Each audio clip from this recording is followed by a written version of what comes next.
আশা করি ভালো আছেন সবাই। আমিও ভালো আছি। আবারও আপনাদের মাঝে নিয়ে চলে আসলাম নতুন একটা সত্য ঘটনা। তো আমি ঘটনাটি শুরু করছি। আমরা এখন শুনবো আবুল মিয়ার জীবন। ঘটে যাওয়া ভয়ঙ্কর একটি ভূতের গল্প। দুর্বল চিত্তের পাঠকদের অনুরোধ জানাচ্ছি রেডিও বন্ধ করে কোলবালিশ জড়িয়ে ধরে ঘুমিয়ে পড়ার জন্য। পরবর্তীতে কোন সমস্যা হলে আমরা দায়ী থাকবেন না। আসুন তাহলে আমরা শুনি আবুল মিয়ার ভূতের গল্প। আবুল মিয়া সেদিন ছিল আষাঢ় মাস। আমি বাজার কইরা বাড়ি ফেরত আছি। আমাবস্যার রাত, ঘুটঘুটায় আইন থাই, এক হাত দূরের জিনিসও দেখা যায় না। তখন আবার মেলা রাত, গ্রামের রাস্তা তো একটা কাকপক্ষীও নাই। আমি তো হালার ভয়ে অস্থির।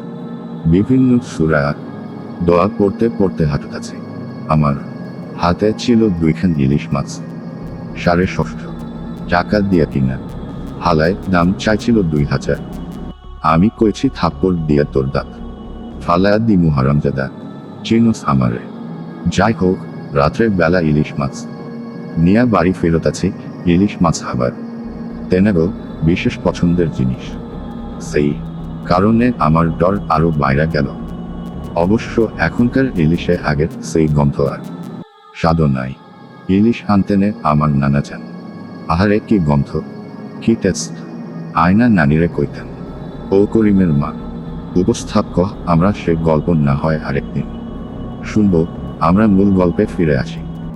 যাই হোক, কিছু দূর হাঁটার পর হালকা চাঁদের আলোতে দেখি সামনে মিনাবাড়ির বটগাছ দেখা যায়। উপস্থাপক আচ্ছা আচ্ছা, আমরা ঘটনায় ফিরে আসি। আপনি বটগাছ দেখলেন, তারপর এই বটগাছের আবার বিরাট কাহিনী। এই গাছের ডালে ফাঁস দিয়া কুলসুমা মুছে। আহারে কুলসুমা দেখতে বড়ই সুন্দর ছিল।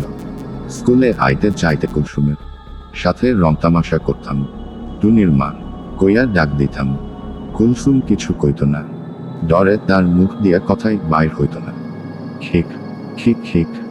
একখান বিশেষ কারণে কুলসুমা গলায় ফাঁস দিছিল।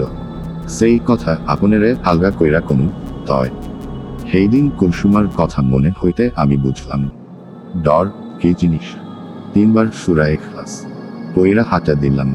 পূর্ণিমার রাত, সবকিছু পোস্ট দেখা যাইতাছে। আটকা দেখি আমার সামনে একটা কালা বিলাই। আমি বুঝলাম এইটা কুলসুমা ছাড়া আর কেউ না, আমারে শাস্তি দিতে আইছে। আমি মাথা ঠান্ডা রাইখা কইলাম, আম্মা তুমি আমারে মাফ কইরা দাও। বিলাই এক মাও।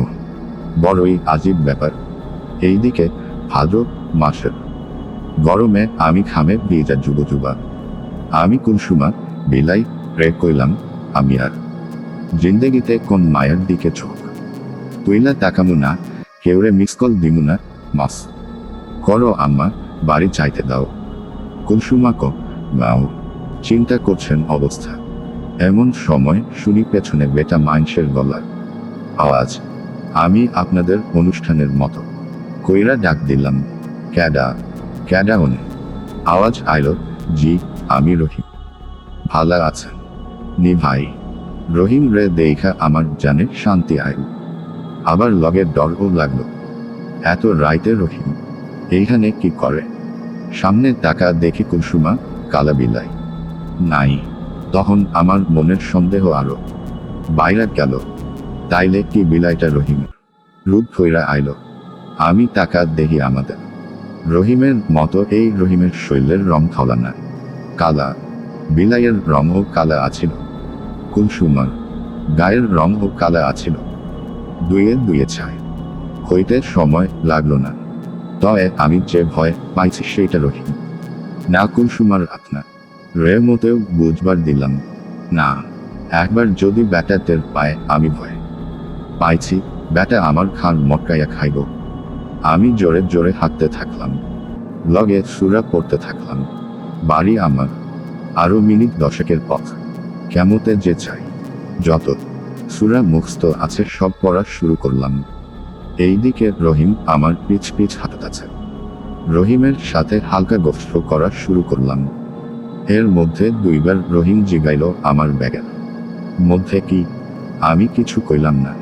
হালায় যদি একবার টের পায়ে ইলিশ মাছ তাইলে আমার আর বাইটা থাহনের কোন আশা নাই। কিছু সময় পরে আমি রহিমরে কইলাম, চৈত্র মাসে গরম টের পাইতেছ রহিম? কেমন গা জ্বলতাছে? কিন্তু পেছনে কোন উত্তর নাই। আমি কইলাম, রহিম রহিম, উত্তর নাই। পিছনে টাকা দেহি রহিম নাই। আমার ধারণাই সত্যি হইল। আমি জানা ডরে উইঠা দিলাম দৌড়। কুলসুমার ভূত আবার কোন সময় চইলা আসে ঠিক নাই। এমন সময় পেছনে থাইকা শুনি রহিমের গলা, মিয়া ভাই, ও মিয়া ভাই, কুলসুমার ভূত আবার চইলা আইছে। আমি দৌড় থামাইলাম না, জানের শক্তি দিয়া দৌড়াইতে থাকলাম। কুলসুমার ভূত রহিম ও আমার লগে দৌড়াইতে থাকলো আর কইতে থাকলো, মিয়া ভাই আমারে লইয়া যান, আমারে লইয়া যান। আরে আমি কি আর এত বুকা? শেষে দৌড়াইতে দৌড়াইতে বাড়ি আয়সা পৌঁছাইলাম। এখন আর আমার কোন ডর নাই। এমন সময় হালা ভূত আয়সা উপস্থিত। আমি কইলাম, কুলসুমা তুই এইখান থাইকা যা, নইলে কিন্তু আমি মাওলানারে ডাকুন। ভূত রহিমে আমারে কইল, ও ভাইজান, আপন কি হইছে? আমারে কুলসুমা কোন কেন? আপনার কি হইছে? আমি ভালো কইরা খেয়াল কইরা দেখলাম রহিমের শরীরের ছায়া মাটিতে পড়তেছে।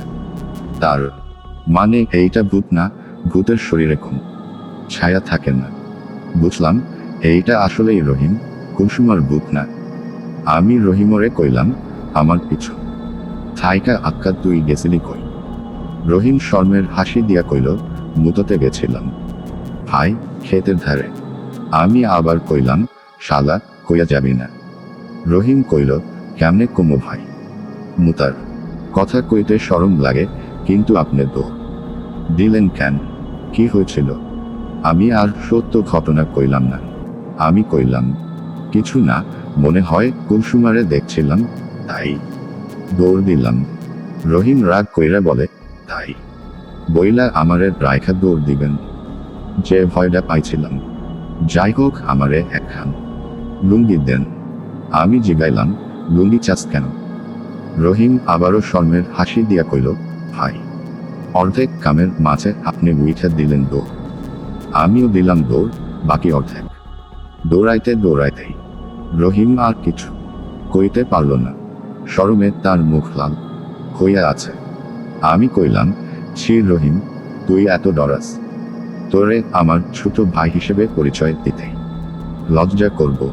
যাও গা, লুঙ্গি বদলাইয়া বাড়িতে যা, কাইলকে আয়না ফেরত দিস। রহিম লুঙ্গি লইয়া বাড়িতে চইলা গেল।